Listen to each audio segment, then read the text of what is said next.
Israel की स्थिति इस समय बेहद गंभीर और तनावपूर्ण है। हाल ही में इजराइल पर 77 मुस्लिम देशों ने एक साथ हमला कर दिया है, जिससे पूरे क्षेत्र में एक भयंकर युद्ध की स्थिति उत्पन्न हो गई है।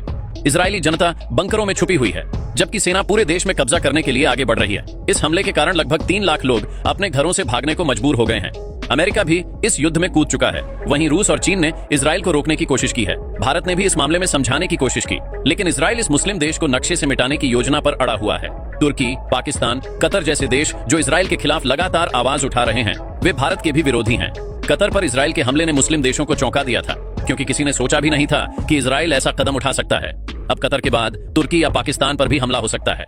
इसीलिए मुस्लिम देशों ने इजराइल को रोकने के लिए एकजुट होकर 57 देशों की इमरजेंसी बैठक बुलाई, लेकिन इसके बावजूद इजरायली सेना लगातार आगे बढ़ रही है। तुर्की के राष्ट्रपति एर्दोगान को भी इस बात का डर सताने लगा है कि इजराइल से दुश्मनी उनके लिए भारी पड़ सकती है, क्योंकि जो कतर पर हमला कर सकता है वह तुर्की को भी नहीं छोड़ सकता। तुर्की, कतर, ईरान जैसे देश फिलिस्तीन में हमास जैसे आतंकवादी समूहों को समर्थन दे रहे हैं। जब इजराइल को पता चला कि हमास के आतंकवादियों के साथ मीटिंग चल रही है, तो उसने तुरंत कार्रवाई करते हुए भारी हमले किए। यह एक तरह की कायरता है कि जब इजराइल ने कतर पर हमला किया तो मुस्लिम देश इसे आतंकवाद कह रहे हैं, लेकिन जब पाकिस्तान से आतंकवादी भारत पर हमला करते हैं तो उसे राष्ट्रवाद कहा जाता है। इजराइल अब पूरी तरह से गाजा को खाली करने के मिशन पर है। एक्सियस की रिपोर्ट के अनुसार घंटों चले भारी हवाई हमलों के बाद टैंक गाजा शहर में घुस गए और रिहायशी इमारतें ध्वस्त कर दी। साथ ही नागरिक शेल्टर्स को भी नुकसान पहुंचाया गया।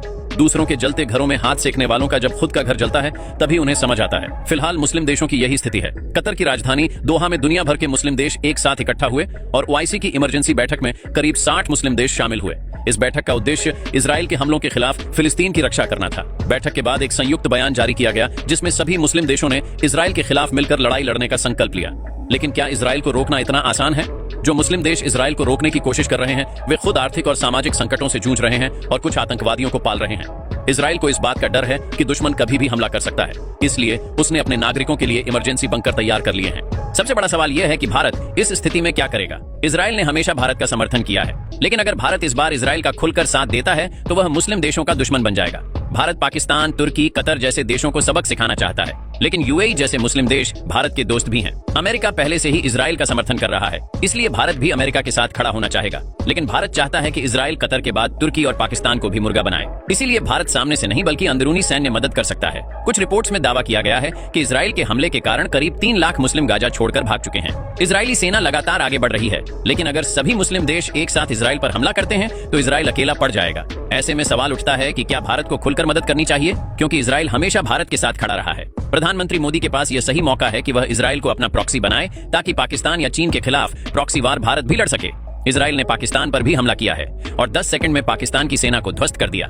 इजराइल ने पाकिस्तान को लेकर एक बड़ा ऐलान किया है और 72 घंटों में 6 मुस्लिम देशों में तबाही मचा दी है। पाकिस्तान को खुली चेतावनी दी गई है, लेकिन मुस्लिम देश केवल आलोचना करते रहे। कतर में बैठे दुश्मनों को इजराइल ने ताबड़तोड़ हमले किए हैं। पाकिस्तान मुस्लिम वर्ल्ड का खलीफा बनने की कोशिश कर रहा था, लेकिन इजराइल ने उसे साफ कर दिया है कि ज्यादा उड़ने की कोशिश मत करो, वरना अगला टारगेट इस्लामाबाद होगा। इजराइल ने आतंकियों के ठिकानों को निशाना बनाया है और फिलिस्तीन के गाजा के साथ साथ सीरिया, लेबनान, कतर, यमन और ट्यूनीशिया में भी हमले किए हैं। कतर पर इजराइल के हमले के बाद पूरी दुनिया में हंगामा मच गया है। भारत, रूस, चीन, अमेरिका सहित कई मुस्लिम देश इस मामले में सक्रिय हो गए हैं। अमेरिका ने भारत के खिलाफ जाल बिछा दिया है, जिससे भारत की स्थिति गंभीर हो गई है, क्योंकि भारत के 2 सबसे मजबूत दोस्त रूस और इजराइल आपस में भिड़ गए हैं। पाकिस्तान ने भी मुस्लिमों का खलीफा बनने की कोशिश शुरू कर दी है और इजराइल के हमलों के खिलाफ खुलकर बोल रहा है। पाकिस्तान इस हमले को कतर की संप्रभुता को खतरे में डालने वाला बता रहा है। संयुक्त राष्ट्र सुरक्षा परिषद में भी इस मुद्दे पर तीखी बहस हुई, लेकिन इजराइल ने पाकिस्तान की बोलती बंद कर दी। इजरायली राजदूत ने पाकिस्तान को याद दिलाया कि जब बिन लादेन को पाकिस्तान में मारा गया था तो किसी ने अमेरिका की निंदा नहीं की और आतंकियों को पनाह देने वाले देशों को ही निशाना बनाया जाना चाहिए। कतर में इजरायली हमले के बाद मुस्लिम देशों के होश उड़ गए। कतर को लगा कि ट्रंप ने भारत की तरह ही उसे भी धोखा दिया है।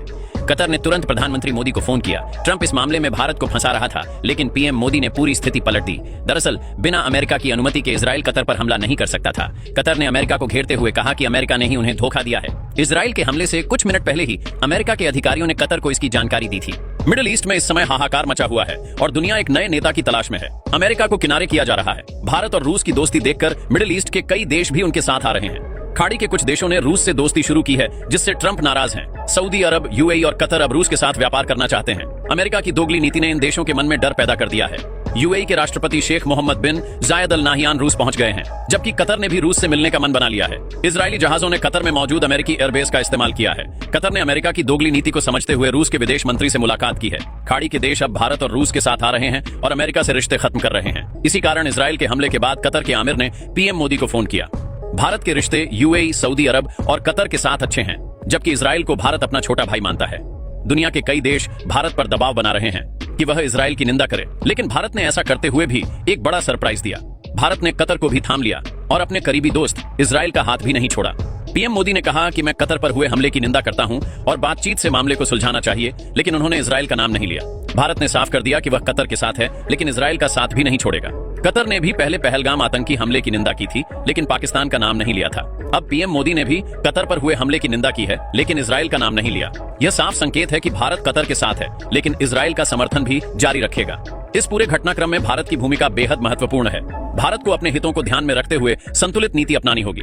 इजरायल के साथ मजबूत संबंधों को बनाए रखना भारत के लिए जरूरी है, क्योंकि इजरायल ने हमेशा भारत का समर्थन किया है।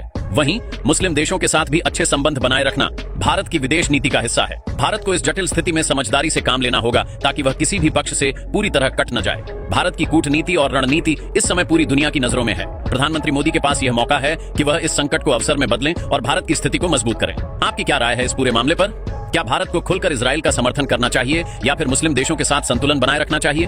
कृपया अपनी राय कमेंट में जरूर साझा करें।